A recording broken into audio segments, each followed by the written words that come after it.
నాయకులకు కార్యకర్తలకు పొద్దున్న నుంచి కూడా మరి మీరు చాలా ఓపికతో ఎదురు చూసిండ్రు. అందరికీ ధన్యవాదాలు.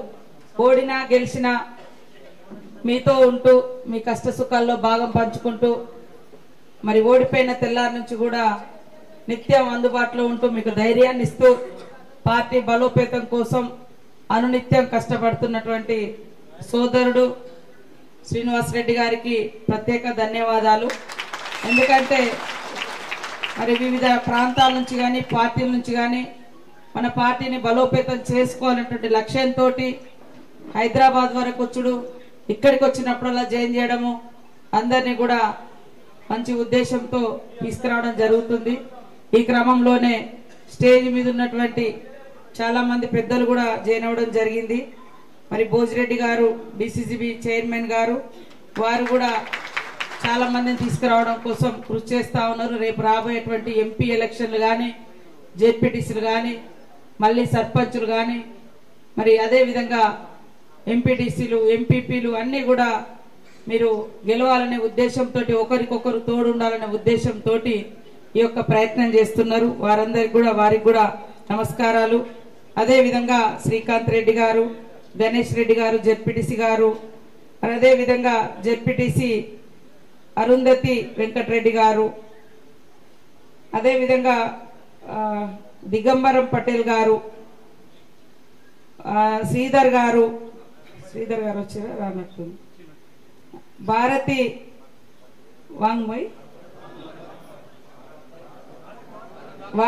భారతి వాగ్మారే గారు, అదే మీ పేర్లనే కొంచెం మునిగాల నర్సింగ్ గారు, మునిగెల రాహుల్ చంద్రల్ గారు, అదేవిధంగా చరణ్ గౌడ్ గారు, శాంతన్ రావు గారు, సామ రూపేష్ రెడ్డి గారు, అదేవిధంగా ఇందిర గారు, షకీల్ గారు, ఇంకా వేదిక మీద ఉన్నటువంటి పెద్దలందరికీ కూడా చాలా మంది పేర్లు ఇచ్చిర్రు. అందరికీ మరి ఇక్కడ సమావేశంలో పాల్గొన్న మీ అందరికీ, పత్రికా మీడియా సోదరులకు, సీనియర్ నాయకులకు అందరి పేర్లు చెప్పలేకపోతున్నాం. మరి పొద్దున్న నుంచి కూడా బందోబస్తు ఉన్నటువంటి పోలీసు అధికారులకు అందరికీ హృదయపూర్వక నమస్కారాలు, ధన్యవాదాలు. ఈరోజు పార్టీలో జాయిన్ కావడానికి వచ్చినటువంటి మీ అందరికి కూడా పేరు పేరున స్వాగతం సుస్వాగతం తెలియజేస్తా ఉన్నాను. ఎవరిని కూడా కాంగ్రెస్ పార్టీ బలవంతంగా తీసుకురావడం లేదు, తీసుకురావాల్సినటువంటి అవసరం కూడా మాకు లేదు. ఎందుకంటే పట్టి ఏదో చేస్తే అది ఉండదు. అభిమానంతో రావాల్సిందే తప్ప ఎవరి ఇళ్లలోకి పోయి శ్రీనివాసరెడ్డి కానీ, భోజిరెడ్డి గారు కానీ, మరి ఇంకా అనితారెడ్డి గారు కానీ ఇంకా ఎవరు కూడా ఇబ్బంది అయితే పెట్టడం లేదు, పెట్టడం ఆ ఉద్దేశం మనకు లేదు. కాబట్టి అట్లాంటి స్టేట్మెంట్స్ ఇవ్వడం ఫస్ట్ మరి మానుకోవాలని కూడా ప్రతిపక్ష నాయకులను కోరుతా ఉన్నాము. ముఖ్యంగా మనం ఈ రోజు ఈ జిల్లా రివ్యూ చేసినప్పుడు అనేక సమస్యలు కనబడ్డాయి. పొద్దున్న నుంచి అధికారులతో రివ్యూ చేస్తే సమస్యలు చాలా పెండింగ్ ఉన్నాయి. హాస్పిటల్లో సిబ్బంది లేరు, అంగన్వాడీ సెంటర్స్ దాదాపు 1000 వరకు అంగన్వాడీ సెంటర్లు ఈ 4 జిల్లాల్లో. అదేవిధంగా డ్రింకింగ్ వాటర్ మంచినీటి సమస్య ఉంది, రోడ్లు ఏ ఊర్లో పోయినా రోడ్ల సమస్య ఉంది. మరి ఇవన్నీ 10 సంవత్సరాల కాలంలో పాత ప్రభుత్వం ఏం చేసిందంటే ఎక్కడేసిన గొంగడి అక్కడే అన్నట్టుగానే ఉంది. కాబట్టి వచ్చినప్పుడల్లా కూడా రాత్రి 11 కానీ 12 కానీ మరి ఆయా సమస్యలు తెలుసుకొని మీ మాట, కార్యకర్తల మాట వింటున్నాం, ప్రజల మాట వింటున్నాం, ఉద్యోగుల మాట, అందరి సమస్యలు వినుకుంటూ వాటి పరిష్కారానికి తప్పకుండా బాధ్యత తీసుకొని పని చేస్తామని ఈ సందర్భంగా తెలియజేస్తా ఉన్నాను. ఈరోజు ఎక్కడైతే కష్టాలు ఉన్నాయో అక్కడే ఉండాలనిపిస్తుంది, ఎక్కడైతే సమస్యలు ఉంటాయో అక్కడే పని చేయాలనిపిస్తుంది. ఏం లేని కాడ ఏం పని ఉండదు. అంటే అన్ని సమస్యలు ఉన్న కాడ మనం పోతే వాళ్ళకు ఒక న్యాయం చేయగలుగుతాము, కష్టాలుంటే వాళ్ళ కష్టాలు వినగలుగుతాము, వాటికి ఒక పరిష్కారం ఇవ్వగలుగుతాం. ఏం లేక అంతా బాగుందనే కాడుండి మనం ఏం చేసేదేం ఉండదు. కాబట్టి ఆదిలాబాద్ జిల్లా ఇవాళ నేను ఎంచుకున్నది కూడా, నేను ఒకసారి మన రేవంత్ రెడ్డి గారు మరి ఇంద్రవెల్లి మీటింగ్ పెట్టినప్పుడు గ్రామాలు తిరిగిన వారం రోజులు ఆ సభ కోసం. అప్పుడు కూడా నాకు అనిపించింది ఇంకా చాలా గ్రామాలలో ఇబ్బందులు ఉన్నాయి, పరిస్థితులు. ఏదో కొత్త గ్రామాలు కాదు, లేకుంటే వలస వచ్చి కొత్తగా ఏర్పడ్డలు కాదు, వందల సంవత్సరాలుగా ఈ అడవిని నమ్ముకొని ఇక్కడే బతుకుతున్నటువంటి గ్రామాలకు కూడా కరెంటు లేదు. మరి కనీసం 3 ఫేజ్ లేని గ్రామాలు దాదాపుగా ఇంకా 400 గ్రామాలు ఉన్నాయి. అంటే కనీసం వాళ్ళ భూములకు నీళ్ళు ఇచ్చే పరిస్థితి లేనటువంటి గ్రామాలు ఉన్నాయి. అంగన్వాడీ సెంటర్లు 1000 ఊర్లలో లేనటువంటి పరిస్థితి ఉంది. అసలు ఒక ఆపరేషన్ కావాలి, డెలివరీ చేయాలంటే ఆపరేషన్ తో కూడుకున్నటువంటి డెలివరీ చేయాల్సినటువంటి పరిస్థితి వస్తుందంటే ఒక మహిళా డాక్టరు లేనటువంటి హాస్పిటల్ అనేక జిల్లాలు, ఈ 3 జిల్లాలలో ఒక మంచిర్యాల తప్ప ఇటు లేనటువంటి పరిస్థితి ఉంది. ఇట్లా అనేక సమస్యలు వింటుంటే నిజంగా బాధ అనిపిస్తుంది. ఎటు అసలు ఎక్కడ ఏం జరిగింది అనేది. కాబట్టి ప్రతి కార్యకర్త, ప్రతి నాయకుడు, ప్రతి ప్రజాప్రతినిధి, ప్రతి అధికారి మనసు పెట్టి ఈ ప్రాంతాల మీద పనిచేయాల్సిన అవసరం ఉంది. ఏదో చేసినామంటే చేసినాం కాదు, కష్టంతో కూడుకున్నది కానీ ఇష్టపడి చేయండి. ప్రజలు దేవుళ్ళలా పూజిస్తారు. దేవుడు కనిపించడు కానీ కనిపించే వాళ్ళు ఉన్నటువంటి ప్రజాప్రతినిధులు, రాజకీయ నాయకులు, చాలా వెనుకబాటుతనం ఉన్నటువంటి ప్రజలు 10 సార్లు మన దగ్గరికి రారు. మనమే అక్కడికి వెళ్ళి వాళ్ళ సమస్యలు వినాలి, వాళ్ళ సమస్యలు పరిష్కరించాలి. అట్లా ప్రతి ఒక్క అధికారి, ప్రజాప్రతినిధులు పనిచేసినప్పుడే ఈ యొక్క వెనుకబాటుతనాన్ని మనం పోడగొట్టగలుగుతాం, నిర్మూలించగలుగుతాం. ఇంకా ఒకటి, ఏం జబ్బులు ఎక్కువ వస్తున్నాయి మన జిల్లాలో అని అడిగినప్పుడు రక్తహీనతతో కూడుకున్నటువంటి జబ్బులు. రక్తహీనత అంటే రక్తం ఒంట్లో లేకపోవడం. ఎందుకు ఉండదంటే మంచి తిండి తినకపోవడం. అంటే మంచి తిండి అనేది కూడా లేకపోవడానికి కారణం ఏంది? పేదరికం. ఇవాళ 2 పంటలకు నీళ్ళు వచ్చే పరిస్థితిలో ఒక్క పంటకు కూడా మరి వర్షాలు పడకుంటే నీళ్ళు వచ్చేటువంటి పరిస్థితి లేదు. ఇక్కడ మనకు వచ్చినటువంటి ప్రాజెక్టులు కూడా బయట జిల్లాలకు తరలించారు తప్ప ఈ ప్రాంతానికి ఇవ్వనటువంటి పరిస్థితి పాత ప్రభుత్వం. అయినా కూడా 10 సంవత్సరాలు వాళ్ళను అవకాశం ఇచ్చి ఇక్కడ ప్రజాప్రతినిధులను గెలిపించడం జరిగింది. వాళ్ళు ఏం చేసిరో, ఏం మాట్లాడిరో ఏందో తెలియదు. రోడ్లు కూడా అక్కడే అటు సెంట్రల్ గవర్నమెంట్, ఇటు స్టేట్ గవర్నమెంట్. మరి సెంట్రల్ గవర్నమెంట్ కూడా సాక్షాత్తు బీజేపీ ఎంపీగా కూడా ఇక్కడ ఉన్నారు. వారు కూడా మరి అనేక రోడ్లు పట్టించుకోకుండా ఉన్నటువంటి పనులు చాలా కూడా మిగిలిపోయిన గ్రామాలలో రోడ్లు లేక గర్భిణీ స్త్రీలు బయటికి రాలేని పరిస్థితి, ఇట్లాంటి అనేకం కనబడతా ఉన్నాయి. ఇవేదో కొత్తగా వచ్చి ఊర్లు కట్టుకున్నటువంటి ఊర్లు కాదు, ఇవాళ ఎప్పటి నుంచో ఉన్న ఊర్లు. నేను మళ్ళీ అదే చెప్తున్నా, ఇవాళ కొత్తగా అవతల బార్డర్ నుంచి, అవతల రాష్ట్రాల నుంచి ఇవతలు వచ్చి కొత్తగా 10 ఏళ్ల కింద 5 ఏళ్ల కింద కట్టుకున్న ఊర్లు అంటే సరే వాటి గురించి మనం ఆలోచించాల్సినటువంటి అవసరం ఉంటుంది. చాలా రోజుల నుంచి ఉన్నటువంటి కూడా మనకు ఇక్కడ పర్మిషన్ రాక ఈ ఫారెస్ట్ అధికారులతో కూడా ఇబ్బందులు అనేది ఎదురైతా ఉన్నాయి. కాబట్టి ఫారెస్ట్ అధికారులను కూడా కూర్చోబెట్టి వాళ్ళ మాట్లాడడం జరిగింది. అందరికీ ఒకటే విజ్ఞప్తి చేస్తా ఉన్నాం, ఒకటే లక్ష్యము, ఇక్కడటువంటి సమస్యలు పరిష్కారం కావాలి, అందరికీ న్యాయం జరగాలి. అదే విధంగా పంటలు పండించుకునే వెసులుబాటు రావాలి, గ్రామాల అభివృద్ధి కావాలి, ముఖ్యంగా రోడ్డు రవాణా సౌకర్యం మెరుగుపడాలి, మంచి పిల్లలకు అదేవిధంగా గర్భిణీ స్త్రీలకు మంచి పౌష్టికాహారం అందాలి, రక్తం లేకుండా జబ్బున పడేటువంటి పరిస్థితులు రావద్దు, హాస్పిటల్ పోతే డాక్టర్లు కరెక్ట్ గా ఉండాలి. ఇవన్నిటిని కూడా సార్ట్అవుట్ చేసుకొని మరి ముఖ్యమంత్రి దృష్టికి కూడా తీసుకెళ్లి తప్పకుండా మంచి రోజులు వచ్చే విధంగా నేను కృషి చేస్తానని తెలియజేస్తూ, మీరందరూ కూడా గ్రామాన రేపు రాబోయేటువంటి ఎంపీ ఎలక్షన్లలో రేపు ఫస్ట్ ఇవే పార్లమెంట్ ఎలక్షన్సే వస్తాయి, తర్వాతనే మీ ఎలక్షన్ వస్తాయి. మరి మీ బలము, మీ యొక్క శక్తి, మీ యొక్క పనితనాన్ని అంతా కూడా రేపు మీ యొక్క బూతులు ఇప్పితే మీ యొక్క ఊర్లు చూస్తే తెలవాలి. కాబట్టి మీరందరూ కూడా కష్టపడాలి. అధికారంలో ఉన్నామని ఆకాశం మీద ఉంటే మరి భూమి మీద ఉండకుంటే, మనం ఆకాశంలో ఉన్న వాళ్ళు ఎప్పుడు పనికిరా భూమి మీదనే ఉండాలి. మన కాళ్ళు ఎక్కడ ఉండాలి? అధికారం ఉన్నా కూడా కాళ్ళు భూమి మీదనే ఉండాలి. కాబట్టి భూమి మీద కాళ్ళు పెట్టే పని చేయాల్సిన అవసరం ఉంటుంది. మీరందరూ కూడా మరి పొద్దున్న నుంచి ఎదురు చూసిర్రు. శ్రీనివాసరెడ్డి గారు, భోజిరెడ్డి గారు, అనిత గారు, ఇంకా గణేష్ రెడ్డి గారు, ఇంకా పెద్దలందరూ కూడా ఇక్కడ ఉన్నారు. అందరి పేర్లు నాకు కొంచెం ఇంకొక 2 సార్లు వస్తే అందరి పేర్లను పరిచయం చేసుకుంటే, ఎప్పుడు వచ్చినప్పుడల్లా గుంపు అవుతుంది, గుంపులో పోతున్నాం.